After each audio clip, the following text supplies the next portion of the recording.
Bismillahirrahmanirrahim. Ahyikum bitahiyyatil Islam. Tahiyatan tayyibatan mubarakatan min indillah wa tahiyatan ahlil jannah. Naqulun nasu 'adatan wa naqulu 'ibadatan wa hiya assalamualaikum warahmatullahi ta'ala wabarakatuh. Subhanakallahumma khaira muallimin 'allamta bil qalamil qurunal ula arsalta bit tawrati Musa hadiya wa banal batul fa'allama al injila wa fajarta yanbu'al bayani Muhammada fathaqal hadisa wa nawala tanzila. أشهد أن لا إله إلا الله وحده لا شريك له وأشهد أن محمدا عبده ورسوله حبيبه وصفيه وخليله النبي المصطفى والحبيب المجتبى وعلى آله وصحبه في كل لمحة ونفس عدد ما وسعه علم الله. قال الله تعالى في كتاب العزيز بعد أعوذ بالله من الشيطان الرجيم قل يا عبادي الذين أسرفوا على أنفسهم لا تقنطوا من رحمة الله إن الله يغفر الذنوب جميعا إنه هو الغفور الرحيم. صدق الله العظيم. اللهم صل وسلم على نور الأنوار وسر الأسرار وترياك الأغيار ومفتاح باب اليسار سيدنا مولانا محمد المختار وآله الأطهار وأصحابه الأخيار عدد نعم الله وإفضاله. اللهم ارزقنا صدق في القول والإخلاص في العمل. اللهم اجعلنا من الذين يستمعون القول فيتبعون أحسنه. اللهم ارزقنا فهم النبيين حفظ المرسلين إلهام الملائكة المقربين بجاه سيد الأولين والآخرين آمين يا رب العالمين. أما بعد. Alhamdulillah, tuan-tuan yang dirahmati Allah sekalian, syukur kita kepada Allah Subhanahu Wa Taala kerana Allah Taala masih lagi memilih kita di kalangan hamba-hambanya dan menjadikan kita di kalangan Islam dan iman dan masih lagi mengekalkan kita dalam Islam dan iman. Dan Allah Ta'ala telah memberikan kita taufik dan juga hidayahnya dan juga inayahnya, bantuannya untuk kita sama-sama menunaikan solat subuh yang menurut sebahagian pendapat para ulama seperti mana yang dipegang oleh Imam Malik radhiyallahu ta'ala anhu, yang diambil daripada pegangan Imam Sayyidina Ibn Abbas radhiyallahu ta'ala anhu, bahasanya solat subuh ini adalah solat yang dipanggil sebagai solat wusta, yang mana Allah Ta'ala suruh menjaganya. Waqumu lillahi qanitin hafizu ala salati was salatil wusta. Maka kata Imam Malik, solat wusta ni menurut beliau ialah solat subuh. Jadi solat yang mana Allah Ta'ala emphasize dalam Quran untuk kita jaga. Jadi Alhamdulillah Allah Ta'ala berikan kita kekuatan untuk menjaga solat ini. Dan Allah Ta'ala pula memberi kita kelebihan yang banyak dengan kita solat subuh secara berjemaah. Maka moga-moga Allah Ta'ala kekalkan kita dalam keadaan ini sampailah kita dijemput untuk bertemu dengan Allah Subhanahu Wa Ta'ala kelak. Dan Alhamdulillah tuan-tuan, kita dipertemukan dalam masjid yang mulia ini. Dan kalau tuan-tuan belum niat iktikaf lagi, sama-sama lah niat iktikaf. Nawaitu i'tikafi fi hadzal masjid lillahi ta'ala. Tuan-tuan, insyaAllah kita sambung lagi pengajian kita dalam kitab Mutiara Tasawuf. InsyaAllah kita nak habis dah tajuk yang kita tengah ada ni, iaitu kita dalam muka surat 83. Cuma kita tengok sikitlah balik ayat Al-Quran yang Allah Ta'ala telah sebutkan di dalam perenggan terakhir muka surat 82 tu. Allah Ta'ala berfirman, Qul ya ibadiyalladzina asrafu ala anfusihim la taqnatu min rahmatillah. Baik tuan-tuan, kalau kita tak hafal semua ayat tu pun, at least jangan lupa ayat la taqnatu min rahmatillah. Katakanlah kepada hamba-hambaku, wahai Muhammad, yang melampaui batas, bahawa jangan sekali-kali mereka berputus asa dari rahmat Allah. La taqnatu min rahmatillah. Jangan berputus asa daripada rahmat Allah. Tuan-tuan, ni Allah Ta'ala suruh kita jangan berputus asa. Sebab apa? Al-ya'su, kan? Siapa orang yang ya'as ni? Orang ya'as, iblis. Iblis ni asal perkataan daripada perkataan ya'as. Ya'as ni ialah maksud dia ialah berputus asa. Maka iblis ni ialah satu makhluk yang sentiasa berputus asa. Dia buat satu kesalahan, kemudian dia terus berputus asa dengan Allah SWT. Ini sifat iblis dan inilah satu sifat yang dia sangat suka. Ya, sebab tu kita sebagai anak Nabi Adam, anak cucu Nabi Adam ni, kita jangan ada sifat putus asa. Okey, bila ada kesalahan, kita ikut balik apa yang atuk kita buat. Apa dia? Kembali balik kepada Allah Subhanahu Taala. Kembali balik kepada rahmat Allah Subhanahu Taala. Sebab tu Allah Taala sebut la taqnatu min rahmatillah, jangan berputus asa dengan rahmat Allah SWT. Ini ayat ni tuan-tuan, kita ada masalah apa pun, ulang-ulanglah ayat ni. Kan, la taqnatu min rahmatillah. Jadikan dia motivasi diri kita. Jangan kita berputus harap, berputus asa terhadap rahmat Allah SWT. Susah macam mana pun kita, ataupun sebesar mana pun maksiat kita, jangan berputus asa daripada rahmat Allah. Kan, kita dengan penuh harapan, moga-moga Allah Ta'ala ubah diri kita. Kan, sebab itu kata Imam Ibn Atta'illah dalam hikam beliau yang lain, hikam sebelah ni bukan, dalam hikam beliau yang lain, apa Ibn Atta'illah sebut? Barang siapa yang menyangka bahawasanya Allah Ta'ala tak mampu untuk mengubah keadaan diri dia sekarang, serta merta. Kan, kita kata memang sunnatullah, memang kebiasaannya, kita ni nak merubah perlu step by step, perlu ada tadarruj, perlu ada peringkat by peringkat. Contoh, biasa, kalau perempuan, dia tak pakai tudung, pakai seksi dan sebagainya. Bila dia nak buat perubahan, tak perlu terus pakai jubah, pakai serban pula, minta maaf. Perempuan pakai jubah, pakai tudung labuh, pakai niqab, pakai purdah, tak perlu. At least kita ajar dia perubahan daripada pakai yang seksi, daripada pakai tak cukup kain, pakai bagi cukup kain dulu. Okay. Daripada pakai skirt, bagilah pakai skirt labuh. Daripada pakai baju lengan pendek, pakailah baju berlengan panjang. Daripada pakai baju nampak pusat, nampak buntut, pakailah turun bawah sikit. Memang ini sunnatullah yang Allah Ta'ala ajar. Kita nak ajar orang berubah, ajar pelan-pelan. Dan jangan terus, ni pakai tudung pula, tudung labuh terus, 60 inci. Subhanallah. Kan, tak perlu. Kan, kita diajar secara sunnahnya ialah untuk peringkat by peringkat. Tetapi, kata Imam Ibn Atta'illah, dia kata, kalaulah kita menyangka bahawasanya Allah Ta'ala tak mampu untuk mengubah kita serta-merta sekarang ni, sesungguhnya kita telah memandang rendah terhadap kemampuan Allah SWT. Jadi jangan berasa bahawasanya Allah Ta'ala tak mampu untuk ubah kita sekarang.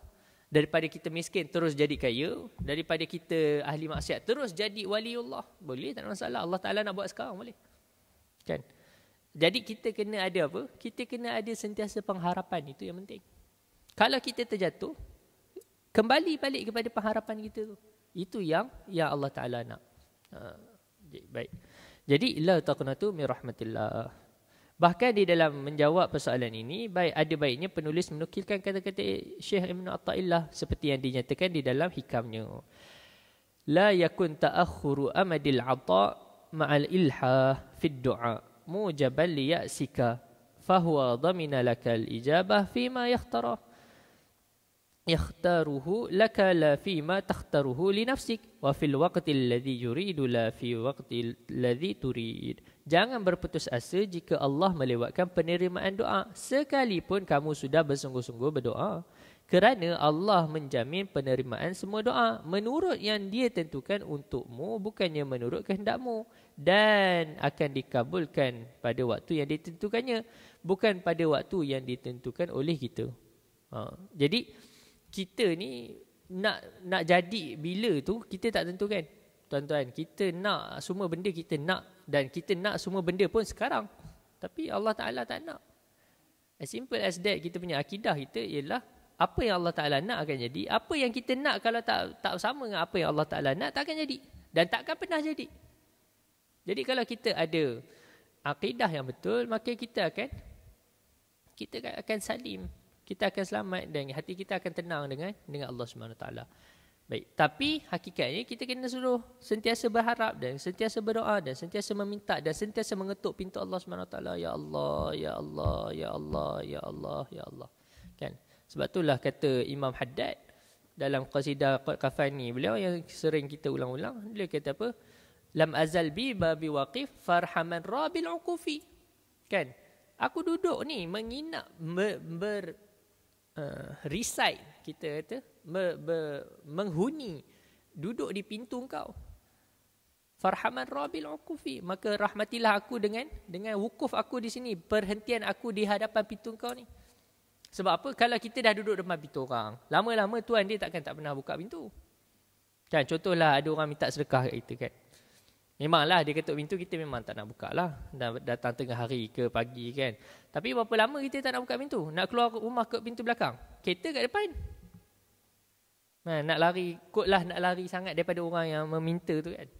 Kita nak lari kot mana? Last kita kena buka kat pintu depan tu. Begitu Allah Subhanahu Taala. Kan? Kita duduk recite depan pintu Allah Taala tu, umpama kita istiqamah dalam doa tu, kata Nabi Khidir dalam satu riwayat Maulana Rumi hafizahullah rahimahullah, beliau bawa satu kisah. Saya pernah cerita kisah ni. Beliau cerita tentang ada seorang ahli ibadah yang mana dia berdoa lama, dia berdoa. Dia sentiasa berdoa. Tapi satu pun doa dia tak dimakbulkan. Jadi ada seorang ahli maksiat datang. Bila ahli maksiat ni datang, tanya, "Wahai ahli ibadah, berapa lama dah kau berdoa?" Kata ahli ibadah ni, "Dah lama dah aku berdoa." Dia tanya, "Ada tak doa-doa kau yang dah diterima? Kan, dah dimakbulkan?" Ni ahli maksiat ni. Ni dah pun sifat syaitan. Dia kata, "Tak adalah lagi kan."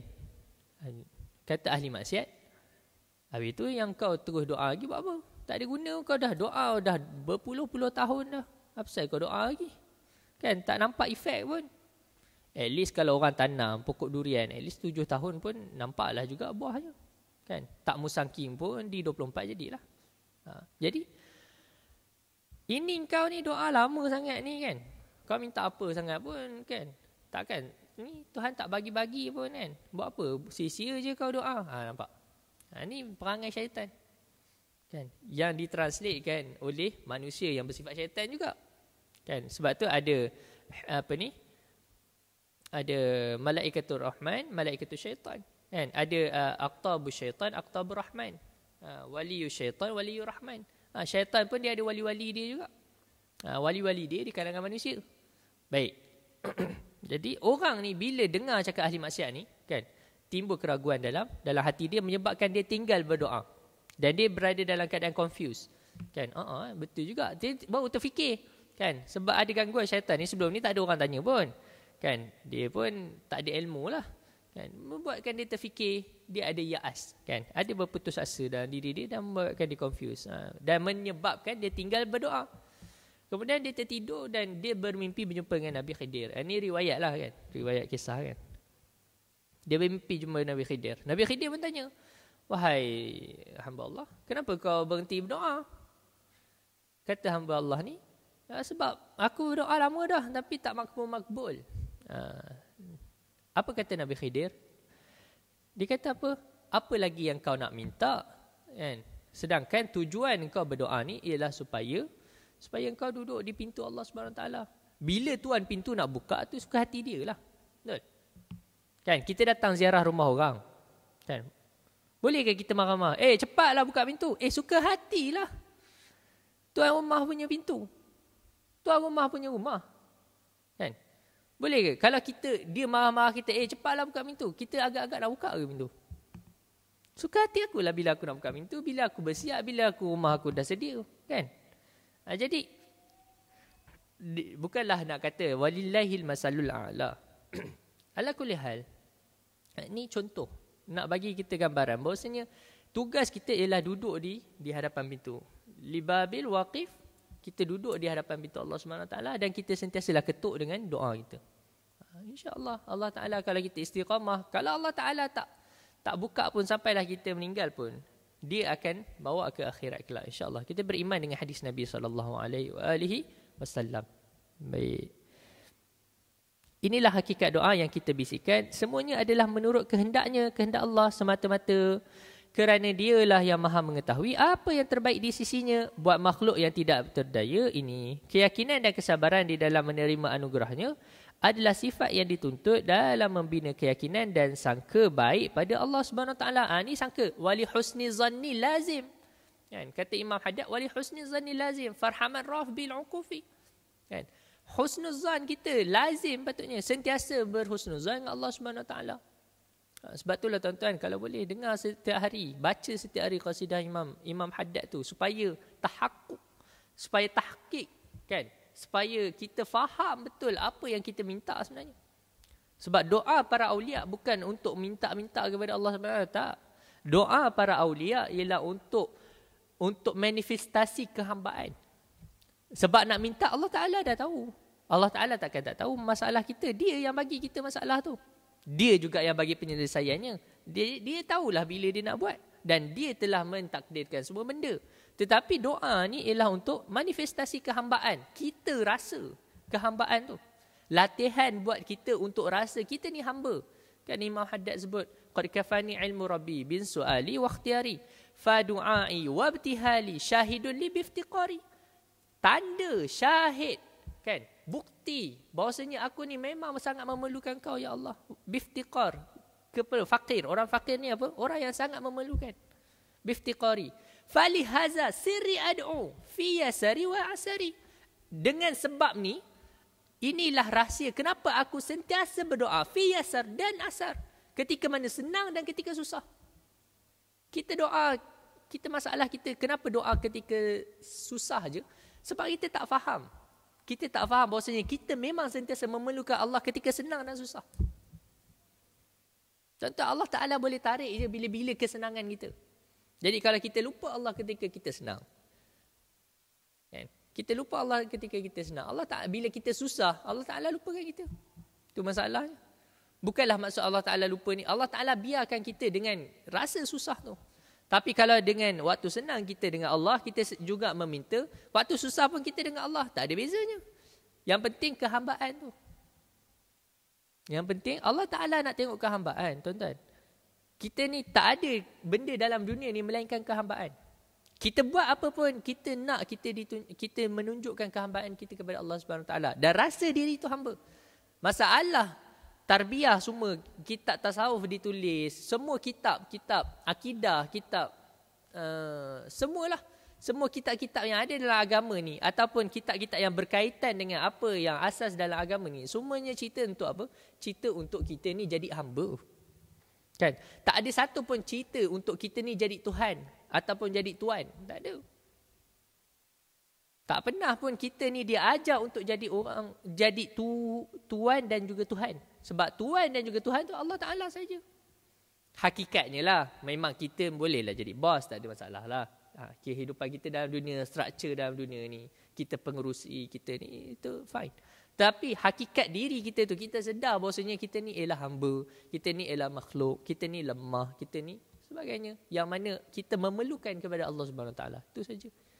Kalau kita sedar benda ni setiap detik dan setiap saat, selesailah. Dan inilah para awliya illah salihin. Dan salah satu cara latihan untuk kita rasa kita memerlukan, kita rasa kita ni hamba, kita rasa kita ni fakir, kita ni fakir, ialah dengan doa. Ialah dengan doa. Doa memang betul, doa itu ialah sihahul mu'min. Doa itulah yang boleh menukarkan qada mu'allaq, qada mubram dan sebagainya. Apa-apalah yang Nabi sebut itu betul. Tetapi hakikat doa ialah manifestasi kehambaan, manifestasi ubudiyah. Latihan untuk kita rasa kita sangat memerlukan Allah SWT. Sebab itulah dia kata apa? Fadu'ai wa ibtihali. Doa satu. Kan? Kita minta, Ya Allah, Ya Allah. Kemudian ibtihal, Ya Allah, Ya Rabb. Ha ana faqrun baina yadai. Ni aku ni, Ya Allah, sangat memerlukan kau. Setiap hari. Setiap waktu sepatutnya kita rasa benda ni. Tapi at least lah. Setiap kali kita lepas solat atau setiap kali kita tahajud atau setiap kali malam kita doa dan ada doa kita dan ada ibtihal kita kepada Allah Subhanahu Taala. Supaya apa? Poin dia ialah merasai manifestasi ubudiyah kita, kehambaan kita kepada Allah. Dan ini tugas, inilah kerja tasawuf dan kerja kita berdoa. Baik. Kesabaran dua nabi Bani Israel. Ini satu cerita lah. Kita habiskan. Habislah bab kita ni. Kesabaran dan ketabahan Nabi Musa dan Nabi Harun di dalam berdoa ketika menghadapi kezaliman Fir'aun. Dan tenteranya juga cukup terselah menerusi firman Allah pada ayat 88 surah Yunus. Allah Ta'ala sebut, وَقَالَ مُوسَى رَبَّنَا إِنَّكَ آتَيْتَ فِرْعَوْنَ وَمَلَأَهُ زينة وأموالا في الحياة الدنيا ربنا ليضلوا عن سبيلك ربنا اطمس على أموالهم واشدد على قلوبهم فلا يؤمنوا حتى يروا العذاب الأليم. Maksudnya berdoa Nabi Musa dan Nabi Harun, wahai Tuhan kami, binasakanlah harta benda mereka dan kuncilah hati mereka, maka mereka tidak beriman sehinggalah mereka melihat azab yang pedih. Maka Allah Ta'ala menjawab doa permohonan mereka sebagaimana firman-Nya menerusi ayat 89. Qala qad ujibat da'watukuma fastaqima wa la tattabi'ani sabilal ladzina la ya'lamun. Allah Ta'ala berfirman, sesungguhnya telah dikabulkan doa kamu berdua. Oleh itu hendaklah kamu tetap menjalankan perintahku seterusnya dan janganlah kamu menurut jalan orang-orang yang tidak mengetahui peraturan janjiku. Tahukah anda jawapan bagi penerimaan doa yang dimohon oleh Nabi Musa dan Nabi Harun pada ayat 88 di atas dikabulkan oleh Allah Ta'ala sebagaimana keterangan ayat 89 itu adalah berlaku setelah 40 tahun mereka berdua bersabar. Tuan-tuan, Nabi ni kita kata apa? Makbul lah doa dia. Kan? Kalau wali pun ada di kalangan wali-wali yang makbul doa. Para Nabi lebih aula untuk Allah Ta'ala makbulkan doa. Kan? Nabi Rasul pula tu. Kan? Pangkat tinggi dengan Allah Ta'ala. Nabi Musa pula, kalimullah, bercakap dengan Allah Ta'ala. Minta direct. Kita ni dengan perantaraan lah. Kan? Malaikat tolong bawa doa kita. Walaupun Allah Ta'ala maha mendengar. Kan? Tapi malaikatlah tolong Allah Ta'ala tugaskanlah. Bawa. Ni Nabi Musa tak ada perantaraan. Direct. Cakap dengan Allah Ta'ala. Tapi itu pun dah doa dia 40 tahun Allah Ta'ala makbul. Kita doa baru berapa lama tuan-tuan? 40 hari tak sampai. Kan dah rasa putus asa. Kenapalah bisnes tak jadi ni kan? Kenapalah kontrak tak dapat? Kenapalah tak naik pangkat tahun ni? Kenapalah... Banyak kenapa? Sebab kita tak faham asas kehambaan. Kita tak faham kita ni hamba dan kita tak faham tujuan doa tu sebenarnya apa. Memang betul Allah Ta'ala nak makbulkan doa kita dengan janji-janji Allah dalam Al-Quran setelah dicukupkan syarat-syarat untuk penerimaan doa. Tapi itu pun suka hati Allah Ta'ala bila Allah Ta'ala nak makbulkan. Memang Allah Ta'ala janji. Dan janji itu ialah dari sudut syaraknya. Tapi kalau Allah Ta'ala tak nak makbul pun, daripada hak kekuasaan Allah SWT. Okey? Baik. Jadi, biarlah lama pun, yang penting kita sentiasa berdoa. Subhanallah. Betapa keyakinan mereka telah membentuk dan membina kesabaran yang akhirnya membuahkan ketakwaan yang tinggi pada Allah Subhanahu Wa Taala. Begitu juga kesabaran Nabi Zakaria di dalam munajatnya kepada Allah agar dikurniakan zuriat sebagaimana yang dinyatakan oleh firman-Nya di dalam surah Maryam ayat 1 hingga 10. Perhatikanlah janjinya yang benar ini. Panjang kan? Ayat 10. Bismillahirrahmanirrahim. Kaf ha ya ain sad. Zikru rahmati rabbika 'abdahu Zakaria إذ نادى ربه نداء خفيا قال رب إني وهن العظم مني واشتغل الرأس شيبا ولم أكن بدعائك رب شقيا وإني خفت الموالي من ورائي وكانت امرأتي عاقرا فهب لي من لدنك وليا يرثني ويرث من آل يعقوب واجعله رب رضيا يا زكريا إنا نبشرك بغلام اسمه يحيى لم نجعل له من قبل سميا قال رب إني يكون لي غلام وكانت امرأتي عاقرا فقد بلغت من الكبر عتيا قال كذلك قال ربك هو علي حي وقد خلقتك من قبل ولم تك شيئا قال رب اجعل لي آية قال آيتك ألا تكلم الناس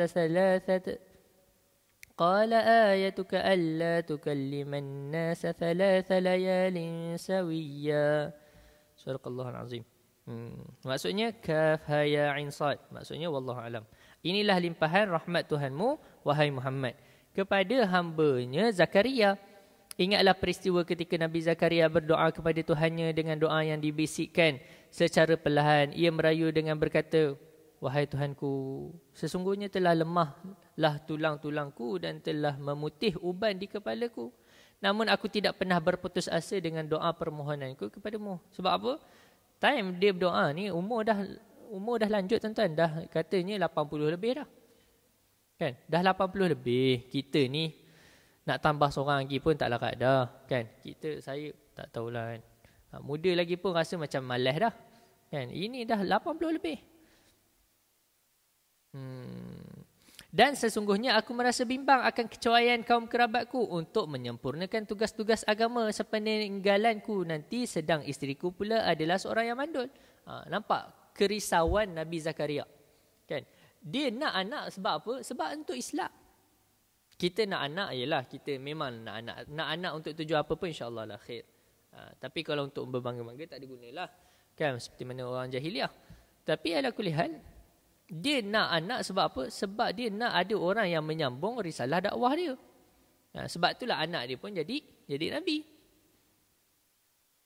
Oleh itu kurniakanlah aku dari sisimu seorang anak lelaki, seorang yang layak mewarisiku, juga mewarisi keluarga Nabi Ya'qub, serta jadikanlah dia seorang yang diredai serta disukai. Nabi Zakaria diseru setelah dikabulkan doanya. Wahai Zakaria, sesungguhnya kami memberikan khabar yang menggembirakan, iaitu menggunakan seorang anak lelaki bernama Yahya. Dah bagi anak, kemudian Allah Ta'ala namakan pula nama dia Yahya.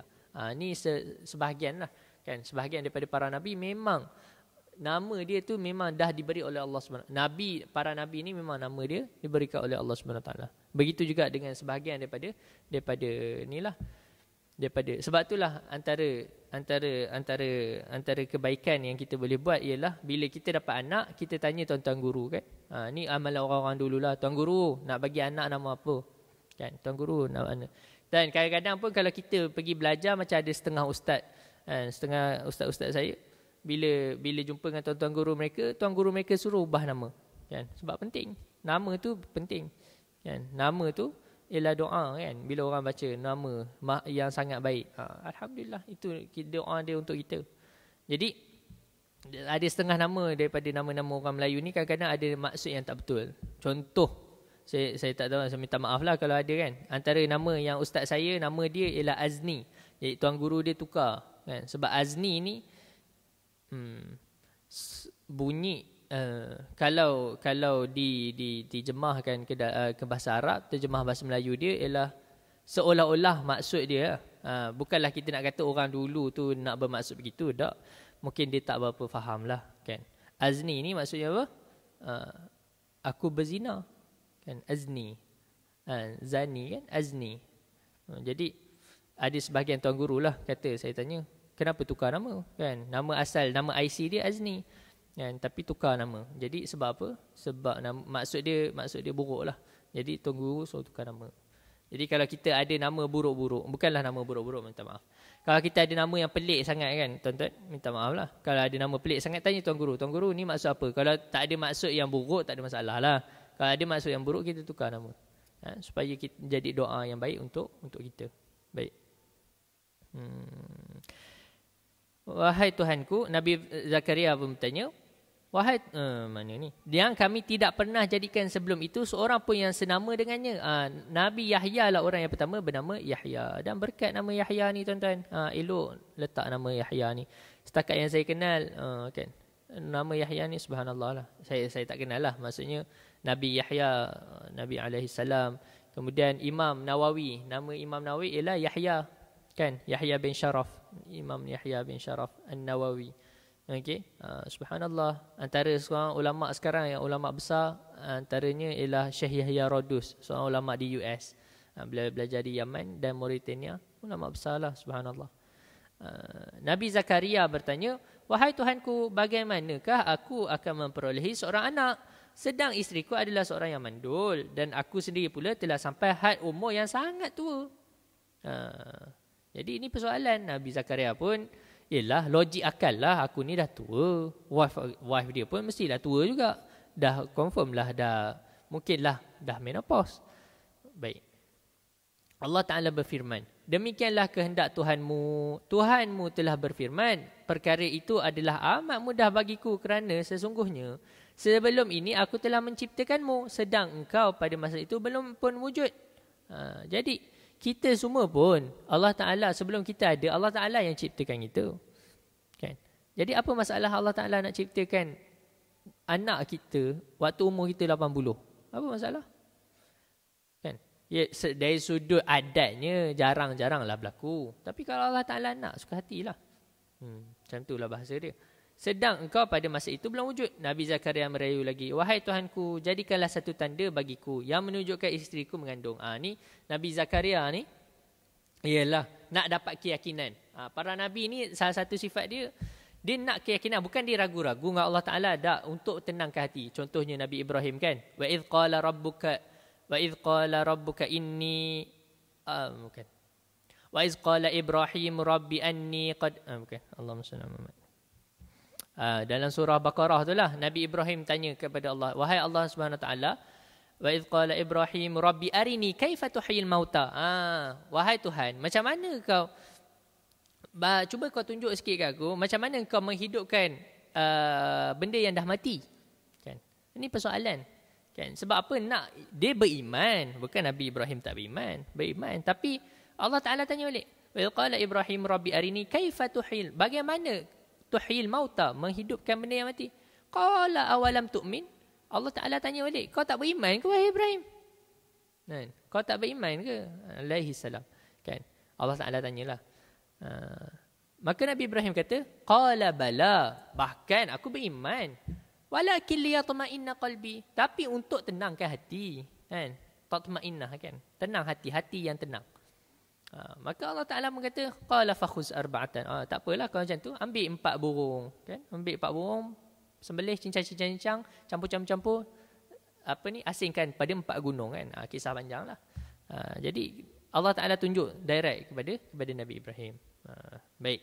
Jadi samalah Nabi Zakaria pun nak tanya, nak minta tunjuk supaya hati tu tenang. Memanglah dia berharap dan memang dia meminta kepada Allah Subhanahu Wa Taala, tapi nak confirmkan. Baik. Macam kita lah. Ni dah confirm belum ni? Sign lah sikit. Kan? Contoh perjanjian kan? Sign lah sikit. Dia confirm lah sikit. Macam itulah maksudnya. Allah Ta'ala berfirman, tanda bagimu ialah engkau tidak akan dapat berkata-kata dengan orang ramai selama 3 malam walaupun engkau dalam keadaan sihat. Nabi Zakaria tak dapat berkata-kata. Ni salah satu tanda lah. Tanda bahawasanya isteri dia sedang mengandung. Apa hikmahnya Allah Ta'ala alam lah. Subhanallah, maha suci Allah yang maha mengetahui segala yang terbaik buat hamba-hambanya yang berdoa. Sedang dia pasti mengabulkan segala doa itu mengikut keinginan Allah. Tunduk dan patuhlah kita di dalam menerima kurniaannya dan jangan sekali-kali kita berputus asa.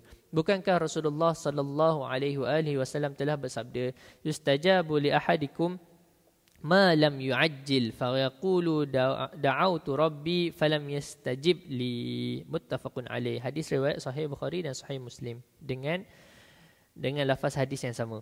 Doa seseorang daripada kamu pasti akan diperkenankan selama kamu tidak meminta disegerakan. Yu'ajjil, tidak minta disegerakan. Penerimaannya dengan mengatakan, aku sentiasa berdoa kepada Tuhan, tetapi mengapa masih belum dikabulkan? Ni kurang adab. Tuan-tuan, ni kurang adab. Ni kita beradablah dengan Allah Subhanahu Taala. Kita macam mana pun kalau Allah Taala nak bagi, kita akan dapat. Dan macam mana pun kalau Allah tak nak bagi, kita memang takkan dapat. Tetapi yang menentukan kita ni hamba yang Allah Taala redha ataupun tak ialah adab kita dengan Allah Subhanahu Taala. Okay? Yang menentukan kita ni hamba ialah adab kita dengan Allah Subhanahu Taala. Macam orang lah, kan, orang minta kat kita cara kurang ajar, dengan orang minta kat kita cara baik-baik. Kalau kita tak bagi pun, kan, orang kalau minta kurang ajar ni, kita rasa mula-mula nak bagi, dia minta kurang ajar, tak jadi nak bagi. Betul? Tapi kalau orang dia minta baik-baik, kita tak bagi pun kita rasa bersalah. Sampai habis kita rasa bersalah. Saya tak tahulah, saya selalu jadi macam tu lah kan. Kadang-kadang kita memang tak ada duit kan. Kita memang ada RM10 je dalam poket. Dan kita tu pula kita tengah makan kan. Memang kita guna cukup-cukup lah kan. Dan memang habis duit. Nak keluar duit tak sempat lah nak keluar duit kan. Kadang-kadang kita rasa bersalah. Rasa macam, kenapa aku tak bagi je. Banyak kali lah rasa macam tu kan. Jadi kita rasa kesian. At least. Ataupun kalau kita memang tak mampu pun kita akan bagilah. Saya tak ada sekarang ni. Cuba tuan cari ni. Saya ada kawan ni. Kawan saya ni boleh tolong. At least. Sebab orang tu minta dengan adab. Ini kalau minta pun kau ajar. Kan? Memang kita tak nak bagi. Kita pun cakap kat orang lain. Kau tak payah bagilah kat dia ni. Kan? Kalau jumpa muka ni, jangan bagi. Kan? Mulalah. Jadi seluruh dia kan jadi berangkai lah. Memang kehidupan kita ni macam tu. Jadi yang pentingnya ialah husnuzan kita dengan Allah SWT dan adab kita dalam kehambaan dengan Allah SWT. Baik, adab kita dengan Allah SWT. Oleh itu berdoa dan bersangka baiklah. Baik tuan-tuan. Habis dah kita punya ni. Kita masuk satu tajuk kita ni. Kena habis tu. Kita punya syuruk pukul apa? Tak ada ni. 7 dah. Nampak gelap je lagi tuan-tuan. Ke sebab hujan? Tak apalah. Kita masuk sikit ambil berkat. Okay, ambil berkat lah. Supaya kita ni para ulama lah antara para ulama punya antara amalan mereka ialah bila habis satu bab dia akan masuk bab yang baru. Tapi tak habis lah, tak adalah baca sampai habis tu kan. Supaya apa? Supaya jadi semangat kita nak masuk bab yang baru. Dan bab baru ni adalah satu bab yang sangat penting, iaitu bab taqwa. Okay, sabda Rasulullah sallallahu alaihi wasallam, wallahu taala alam, tak apalah, cukup. InsyaAllah kita akan masuk bab taqwa dalam bulan depan, insyaAllah. Tapi bulan depan kita raya kan, tengoklah kalau ada kuliah adalah kan. InsyaAllah. Jadi tuan-tuan, doalah, jangan lupa berdoa. Dan moga-moga Allah Ta'ala terima kabul doa saya dan doa tuan-tuan. Memang ada banyak-banyaklah amalan untuk kita ni dikabulkan doa kita kan. Tapi antara benda yang pentingnya ialah jangan lupa berselawat tuan-tuan. Di awal doa dan di akhir doa. Kalau kita tak berselawat, dalam satu hadis sebut akan tergantung kita punya doa tersebut di antara langit. Sampailah kita berselawat, barulah diangkat menuju Allah Subhanahu Wa Ta'ala. Sebab itulah sebahagian para ulama, antaranya Imam Muhammad Al-Qandusi rahimahullah, beliau antara amalan beliau ialah apa pun ialah dengan selawat. Apa pun ialah dengan selawat. Contoh kalau dia solat, lepas solat dia akan selawat 100 kali supaya moga-moga solat dia diterima oleh Allah SWT. Kita tak confirm kan solat kita ni diterima. Jadi bagi dia, antara dia ibadah dia ialah dengan selawat. Dan apa saja dia nak minta, saya rasa saya pernah sebut dulu, apa saja dia nak minta ialah dengan berselawat kepada Nabi SAW. Ini salah satu teknik lah tuan-tuan. Salah satu metod ialah kita bertawassul dengan Nabi SAW. Kan? Dan itu adalah salah satu doa yang paling antara doa yang ulama ajar bila solat hajat kan. Bila solat hajat ialah doa tawassul Nabi SAW. Kan? Inni atawassalu bika bi nabiyyika Nabi Muhammad SAW. Ya Rab, inni atawassalu bi nabiyyika. Kan? Tu doa tu. Jadi ala kulli hal apapun lah, tak kisahlah. Yang pentingnya banyakkan selawat kepada Nabi. Itu adalah salah satu pintu ataupun kunci untuk doa kita dimakbulkan oleh Allah SWT. Dan telah dicuba oleh para ulama dan disebut ianya mustajab kan. Dan dia ikut level lah. Ikut level kita ni nak doa apa, kita nak apa dan berapa segera kita nak. Kan? Antara yang paling mujarab yang telah dicuba oleh para ulama secara zaman berzaman sampailah zaman sekarang, ulama buat apa dia? Ialah selawat tafrijiyah sebanyak 4,444 kali. Yang ni mujarab lah. Tanya dalil memang tak ada lah tuan-tuan. Tapi ini kita panggil sebagai mujarabat, tajribah. Kan? Dalam ilmu Islam ni, dia ada satu benda yang berdalil. Tetapi ada juga amalan yang kita sebut sebagai tajribah. Benda yang mujarabat kan. Orang kata ubat ni mujarab. Mujarab tu apa? Maksudnya berkesan lah. Samalah amalan-amalan orang terdahulu. Yang mana orang terdahulu kata buatlah benda ni mujarab. Ini kita panggil mujarabat. Jadi para ulama kita, dia ada benda yang disebut benda-benda mujarabat. Benda-benda mujarabat ni memang tak ada dalil. Tetapi dia adalah satu benda uji kaji yang dilakukan oleh para ulama. Dan para ulama buat benda tu jadi. Dan benda tu boleh diulang buat. Macam benda-benda saintifik lah kan. Kajian saintifik itu tuan-tuan, mungkin di kalangan tuan-tuan ada saintis, ada engineer. Kenapa kita panggil benda tu benda saintifik? Sebab benda tu adalah eksperimen. Benda tu tak pasti pun, tapi bila di eksperimen buat jadi. Dan bila kita buat dengan kaedah yang sama, metod yang sama, jadi sekali lagi. Kita kata benda tu dah jadi satu benda yang Satu benda yang pastilah dari sudut kajian sains. Jadi kita panggil benda tu mujarab dari sudut sainsnya. Kalau buat begini, jadilah begini. Contohnya, kalau makan Panadol, baiklah demam. Kan? Makanlah Hurix ke cak ibu dan anak, baiklah batuk. Kan? Benda tu mujarab. Sebagaimana kita percaya dengan ubat-ubat tersebut, sebegitu jugalah patutnya kita tak menyalahkan amalan-amalan mujarabat para ulama'. Itu je point dia. Okey, itu je. Ke mana kita masuk tadi? Tak, ceritanya pasal doa, ceritanya pasal amalan. Jadi antara amalan yang ulama kata memudahkan, mencepatkan kita punya permintaan dimakbulkan ialah selawat kepada Nabi sallallahu alaihi wasallam. Antaranya ialah selawat tafrijiyah saya sebut tadi, atau nama lain selawat nariyah atau selawat kamilah. Satu lagi ialah selawat tunjina, tunjiyah. Kan, yang kita selawat Allahumma salli ala sayyidina Muhammad salatan tunjina biha min jamil ahwali wal afat wa taqdilana, kan, doa tu yang biasa kita baca waktu tahlil, kan, yang itulah, ataupun imam-imam biasa baca sebelum waktu di awal doa tu. Jadi itu antara selawat-selawat yang mujarab lah untuk kita makbul doa. Jadi cukup sekadar tu tuan-tuan, apa yang baik tu datang dari Allah, kurang tu datang dari kelemahan diri saya sendiri. Moga-moga Allah Ta'ala memakbulkan doa saya dan doa tuan-tuan. Moga-moga Allah Ta'ala terima kita di kalangan hamba-Nya. Moga-moga kita dapat memanifestasikan kehambaan kita dalam seluruh kehidupan kita, dan Allah Ta'ala terima kita sebagai hamba-Nya, dan Allah Ta'ala redha kita sebagai hamba-Nya. Wa sallallahu ala sayyidina Muhammad wa ala alihi wasallam. Bismillahirrahmanirrahim. Ya Rabbana a'tarafna bi annana iqtarafna wa annana asrafna ala ladha ashrafna fatub alaina taubah تغسل لكل حوبة واستر لنا العورات وآمن الروعات واغفر لوالدينا ربي ومولودينا وأهلي وإخواني وسائر الخلان وكل ذي محبة أو جيرة أو صحبة والمسلمين أجمع آمين ربي فاسمع فضلا وجود منا لا باكتساب منا بالمصطفى الرسول نهضى بكل سول صلى وسلم ربي عليه عد الحب وآله وصحبه عداد التشي الصحبي والحمد لله في البدء والتناهي وصلى الله على سيدنا محمد وعلى آله وصحبه وسلم. تسبيح كفارة dan surat al-Asr. سبحانك اللهم وبحمدك أشهد أن لا إله إلا أنت أستغفرك. والعصر إن الإنسان في خسر إلا الذين آمنوا وعملوا الصالحات وتواصوا بالحق وتواصوا بالصبر. السلام عليكم ورحمة الله تعالى وبركاته.